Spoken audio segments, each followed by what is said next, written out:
Gente, olha só, o mundo está em ebulição e o Brasil precisa decidir onde se encaixa nesse novo tabuleiro. Com guerras redefinindo rotas de comércio, a inteligência artificial reorganizando relações de trabalho e uma disputa geopolítica acirrada em torno de minerais críticos e petróleo, o momento, gente, exige clareza estratégica.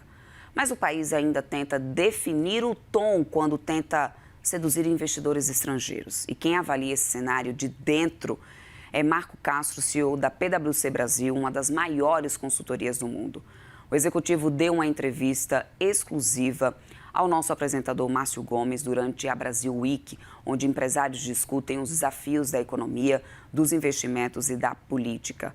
Castro tem uma visão privilegiada sobre onde o Brasil acerta e onde ainda deixa a desejar. Uma conversa sobre riscos, oportunidades e o peso das escolhas que o país terá de fazer nos próximos anos. Você confere a íntegra a partir de agora.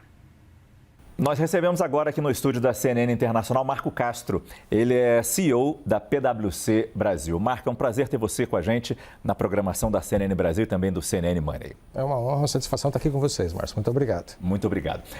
Eu acho que a gente tem que começar falando um pouco de como o Brasil, de como as empresas brasileiras chegam nessa Brasil Week. E talvez ninguém melhor do que você possa fazer essa avaliação das nossas empresas e, claro, do nosso país. Como é que nós somos vistos aqui fora? Então, a Brasil Week ela se tornou uma vitrine espetacular para o Brasil mostrar o seu potencial e as suas oportunidades. Acho que o capital global olha para essa semana aqui, quando diz respeito ao Brasil, para ver o que a gente está falando, o que a gente está planejando, quais são as representações, as pessoas que estão aqui para cuidar desse assunto, que tipo de discussão de temas que a gente vai tratar aqui. E acho que a gente tem temas relevantes que, na realidade, o Brasil se insere no mundo em relação a isso. Temas de tecnologias emergentes, a IA, obviamente, é a mais relevante em relação a isso.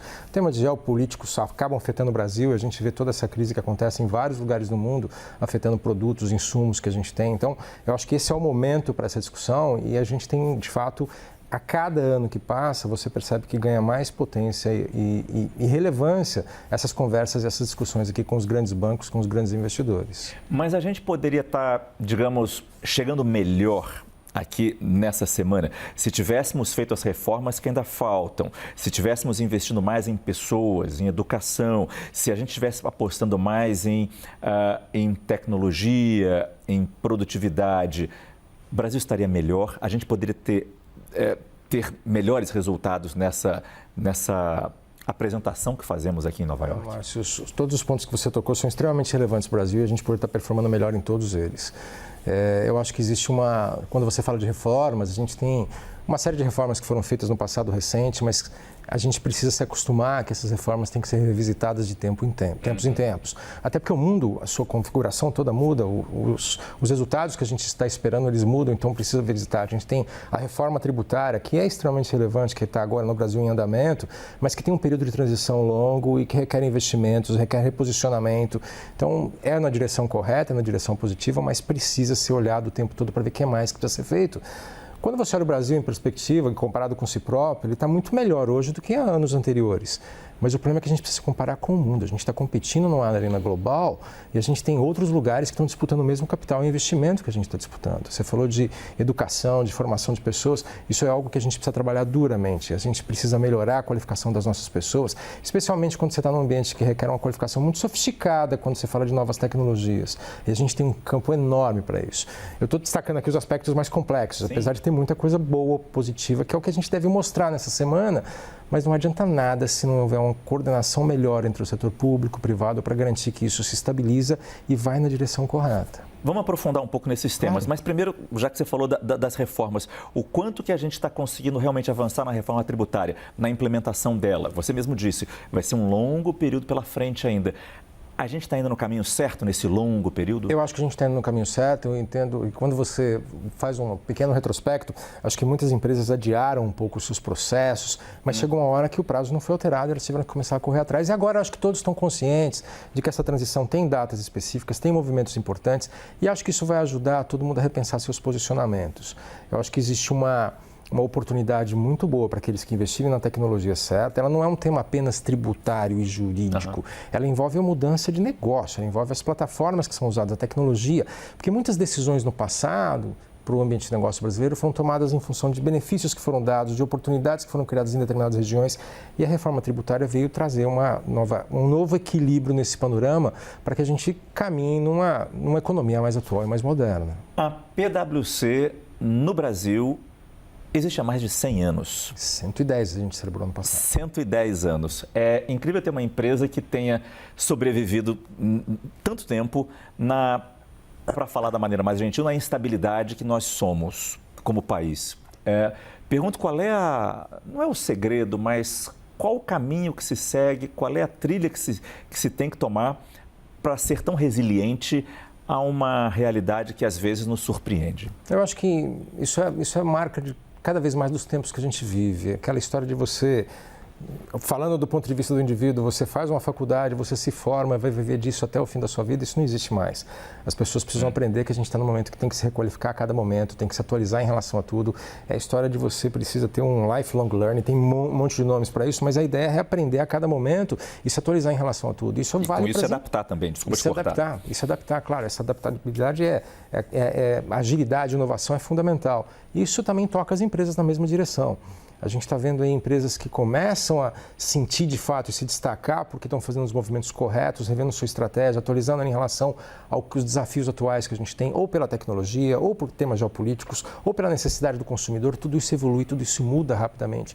Tem uma diferença gigantesca quando eu comecei minha carreira, eu ia falar de você, mas eu acho que eu vou ser mais discreto e dizer somente quando eu comecei minha carreira, que já faz mais de 4 décadas, a gente vê que você precisa de uma velocidade muito maior porque as tecnologias hoje se renovam muito mais rapidamente. O mercado é muito mais exigente em determinadas áreas. Há uma consciência sendo ampliada em relação à origem de produtos, ao que se consome, temas de saúde, tudo isso, temas de saúde, de pressão que cada um dos jovens tem sofrido, até com toda essa exposição a mídias sociais. Então, isso tem trazido... Saúde mental tem sido um tema muito forte e importante. Nessa evolução da tecnologia, é impossível não falar de inteligência artificial e mergulhar um pouco mais nisso agora. Estamos sabendo usar o melhor da inteligência artificial? Claro, é tudo muito novo, mas você percebe que no Brasil a gente não está conseguindo desenvolver a inteligência artificial, mas pelo menos saber usá-la? Então, o brasileiro ele tem uma facilidade em adotar novas tecnologias, em consumir isso rapidamente, tem um desejo, uma vontade muito grande. É parte da nossa cultura, do nosso jeito de ser. As empresas, eu acho que do ponto de vista do indivíduo, eu acho que a facilidade de absorver isso é muito grande. É claro que a gente tem todos os temas de educação que a gente falou, mas isso é algo que a gente precisa cuidar de uma forma mais abrangente. As empresas precisam se reorganizar para ganhar uma velocidade maior nos benefícios dessa IA. A gente lançou um estudo recentemente agora que a gente chamou IA na Estratégia no Brasil e a gente mapeou e comparou territórios e viu que o Brasil está atrás de vários territórios na obtenção de ganhos em relação à adoção à IA. Quando a gente aprofundou essa discussão nesse estudo, a gente viu que no Brasil a gente está ainda usando a IA para resolver problemas isolados. Você faz uma tradução rápida de um tema, você acelera um processo, você automatiza um processo, você coloca um agente de uma forma simples trabalhando com outro agente. O ganho verdadeiro vem quando a empresa revê todo o seu processo, coloca isso como uma iniciativa estratégica e reposiciona, porque provavelmente muitas das nossas empresas, com a adoção de tecnologia tão poderosa, vai chegar à conclusão que tem muita coisa que ela vai poder deixar de fazer. Porque os processos vão ser completamente novos e revisitados. A gente tem exemplos bons no Brasil, o que a gente precisa ter certeza é que a gente escala isso, que a gente deixa isso mais... E requer investimento, requer parar um pouco, refletir, redesenhar processos, rever a estratégia em relação a isso para fazer que essa adoção seja evolutiva, rápida, com ganhos imediatos. Não é somente redução de custo. Pois é isso que eu ia falar. Muita gente achou... pessoas físicas, vou perder meu emprego para a IA. Quando a gente já sabe que a IA não vai tomar um emprego. Quem vai tomar um emprego é quem usa a IA bem.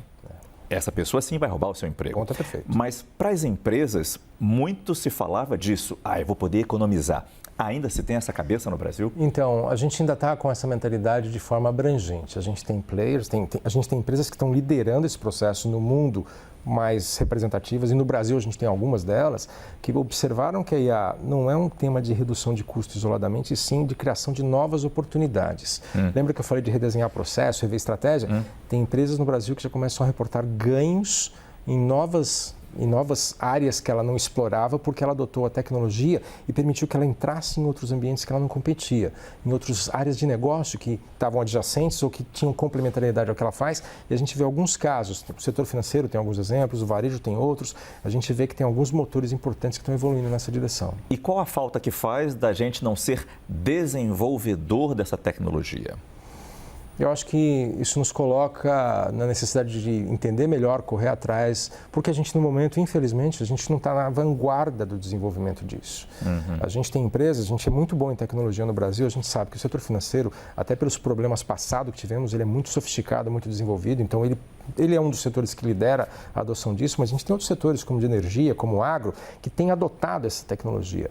Então, a gente vai ter que aprender a fazer um uso acelerado da adoção, uma vez que a gente não é desenvolvedor, até o ponto que a gente dominar melhor essas tecnologias. Eu acho que a gente tem oportunidades, a gente tem institutos de ensino que estão voltados para isso, a gente tem investimentos importantes que começam a chegar, mas o que acaba acontecendo é que o capital hoje, quando ele olha para um território como o Brasil, ele está menos preocupado só com o potencial, mas também com a capacidade de execução e entrega. Essa é a grande mudança que a gente está vendo. A questão geopolítica está se impondo de uma maneira que sempre se impôs, mas neste momento, com a guerra no Oriente Médio, os impactos no mundo inteiro, pegando petróleo, e aí também temos vários caminhos a seguir nesse tema, mas eu começo talvez pelo petróleo.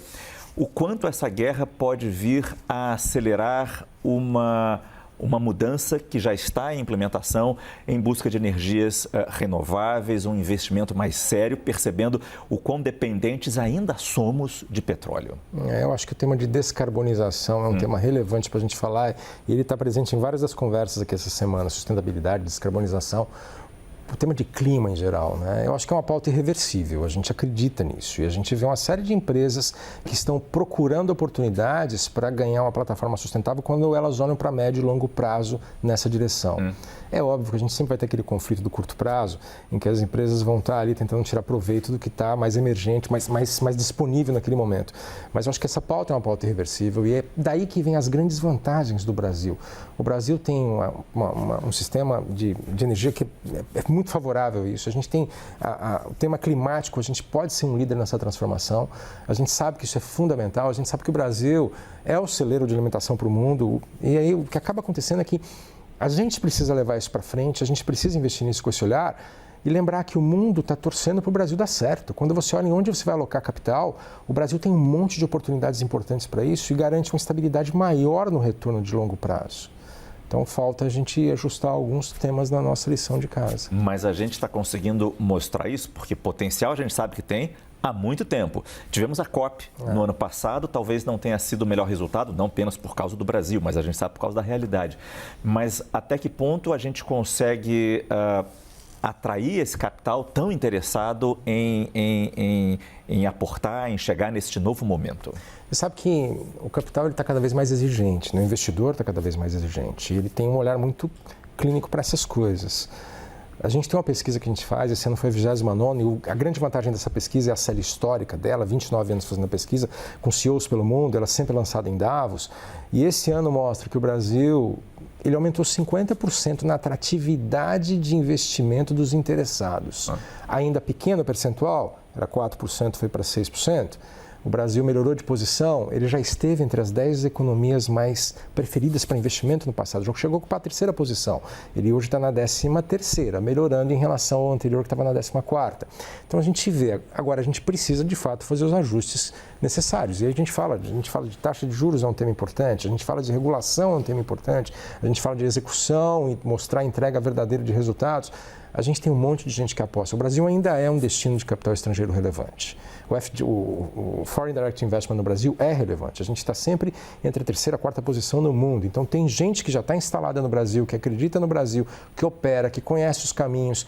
E a gente precisa fazer com que isso seja mais ampliado, seja mais escalável no Brasil para todos os setores. Você nos traz temas importantes, vamos entrar neles também. Mas só continuar um pouco no tema ambiental, na contradição que a gente tem e nas dificuldades para entender o novo momento. A gente tem o potencial verde, enorme, gigantesco, sabemos disso, mas também temos minerais críticos, exige mineração, também temos petróleo na margem equatorial a ser explorado. Essa aparente contradição de momento ou de potencialidades, isso transmite alguma coisa para quem está fora? E essas dúvidas que nós temos de para que lado seguir, isso transmite alguma mensagem para quem está fora? Eu acho que o que a gente percebe quando você olha no panorama global, tem vários outros territórios que também tiveram no passado alguma situação similar a essa de vantagem e que tomaram a decisão estratégica de usar essas vantagens competitivas para financiar a transição para o futuro.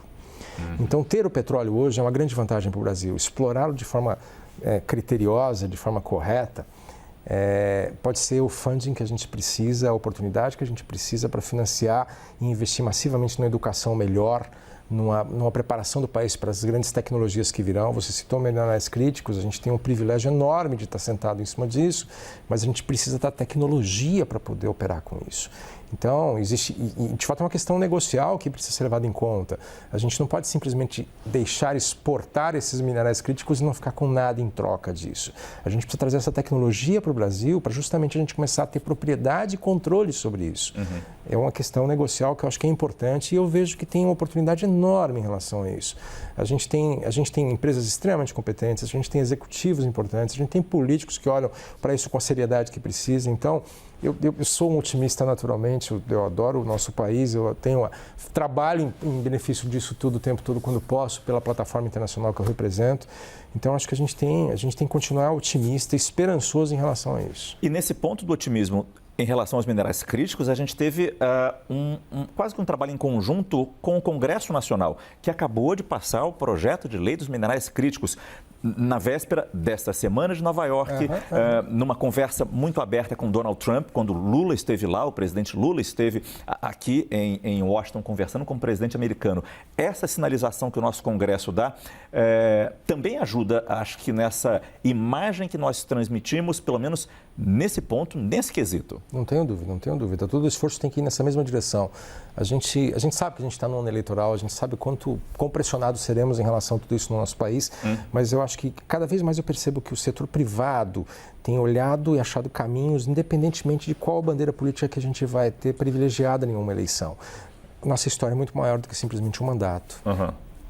Mas você se preocupa com esse período eleitoral que vivemos e o que virá daqui para frente, para 2027, por exemplo? Eu acho que existe uma preocupação muito grande se as medidas necessárias que o Brasil precisa, assim que a gente tiver um novo presidente, ou presidente eleito que estiver liderando o nosso país, que essas medidas sejam implementadas no curtíssimo prazo, porque nada será viável se a gente não fizer ajustes de fundo que são necessários para o país. A gente vai adiar mais uma vez uma oportunidade gigantesca que a gente tem às portas, como essas todas que a gente falou aqui. Um ajuste fiscal, por exemplo, a gente está percebendo, ok, ainda estamos na pré-campanha, não começou a campanha eleitoral ainda, mas a gente não está vendo ninguém falar, ou pelo menos os principais candidatos falarem sobre um ajuste fiscal, uma responsabilidade fiscal. O quanto que isso faz falta para o ano que vem e para os anos vindouros, é claro. Acho que faz falta de uma forma gigantesca e eu tenho a suspeita de que isso será pauta das discussões que a gente verá daqui para frente até o fim da eleição. Ele tem que ser, é fundamental. Mas você acha que os candidatos vão se posicionar num ajuste fiscal que o país realmente precisa? Claro, tomando todos os cuidados que a gente precisa ter com o lado, digamos, social dos investimentos, mas a gente sabe que às vezes o ajuste fiscal pode ser um ajuste fiscal sério, pode ser meio que uma contradição em relação a tanto benefício. Eu acho que o que a gente precisa é que seja explicado para a população a necessidade e os benefícios que isso traz. A gente tem uma certa ansiedade, e é relevante, saber quem são os assessores políticos que vão estar botando a mão nesse assunto, o que eles pensam, qual o caminho, porque nós teremos que passar por determinadas dores de crescimento para seguir crescendo o que o país precisa.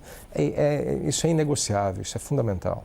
Bom, isso passa um pouco também por taxa de juros, né, Marco? E a gente sabe que houve uma desaceleração na queda dos juros no nosso país. Ok, estamos com uma guerra impactante no mundo inteiro, no Oriente Médio. Mas o quanto essa causa externa pode realmente justificar uma redução na velocidade tão necessária dos juros? Então, eu acho que o Banco Central tem tocado isso com uma seriedade muito importante. Eu vejo a rigidez com a qual a preocupação que ele tem de fato é com o futuro do país. Isso está muito transparente na gestão que o Banco Central tem feito. Eu acho que a gente tem que fazer uma reflexão e eu acho que o Brasil tem oportunidades, mesmo com essa crise global, de se posicionar de uma forma diferente. Mas eu acho que a gente também tem que olhar para dentro e ver que tipo de ajuste, que controle de gastos a gente precisa passar a fazer para garantir que, de fato, não está só na nossa mão a responsabilidade, não está só no mercado interno a responsabilidade por a gente ter uma taxa de juros tão elevada. Então, a gente precisa, de fato, fazer uma reflexão e ver aonde a gente organiza, onde é possível fazer concessões, onde é possível privatizar, onde é possível trazer o setor privado para colaborar. A gente hoje vive um mundo em que, sem colaboração, nenhum dos setores consegue prosperar. Então, eu aposto muito numa conexão melhor entre o setor público e o setor privado para ajudar o país a realizar o potencial que ele tem. Não enxergar o setor privado como, muitas vezes, um inimigo. É fundamental. As empresas fazem isso hoje.